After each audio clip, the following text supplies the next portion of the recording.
Hi ఎన్నికల schedule అయితే వచ్చింది. లోక్సభ అలానే అసెంబ్లీ కొన్ని రాష్ట్రాల అసెంబ్లీ ఎన్నికలు కూడా జరగబోతున్నాయి కాబట్టి అందులో ఆంధ్రప్రదేశ్లో లోక్సభకు అలా ఎంపీ సీట్లు కావచ్చు, ఎమ్మెల్యే సీట్లు రెండింటికైతే ఎలక్షన్లు జరుగుతాయి.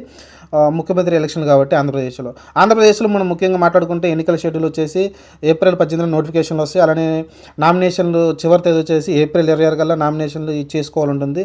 ఆ తర్వాత నామినేషన్ ఇచ్చినది చల్లదు. అలానే ఎన్నికల తేదీ వచ్చేసి మే 13 అయితే ఎన్నికలు జరగబోతున్నాయి. అలానే తెలంగాణ కూడా ఎంపీ సీట్లు జరగాలి కాబట్టి ఎలక్షన్, ఎందుకంటే ఆల్రెడీ ఎమ్మెల్యే సీట్లు ఎలక్షన్ జరిగింది కాబట్టి ఎంపీ సీట్లకి ఎలక్షన్ జరగాలి కాబట్టి అక్కడ కూడా 13వ తారీఖే ఆంధ్రప్రదేశ్తో పాటు 13వ తారీఖునైతే ఎలక్షన్లు అయితే అక్కడ జరగబోతుంది. ఇక్కడ ఓవరాల్గా అయితే మే 13 అయితే చాలా టైం ఉంది. ఇంకా మనకి 2 నెలలు ఆల్మోస్ట్ టైం ఉంది కాబట్టి ఈ 2 నెలల్లో ప్రచారం అయితే గట్టిగా ముమ్మరం చేసుకుంటారు. ఫలితాలు వచ్చేసి జూన్ 4వ తారీఖున అయితే ఫలితాలు వస్తాయి. ఎందుకంటే చాలా గ్యాప్ అయితే ఉంది. ఎందుకంటే మిగతా రాష్ట్రాల్లో కూడా అన్ని లోక్సభ జరుగుతున్నాయి కాబట్టి ఎలక్షన్లు దేశం మొత్తంగా ఈసారి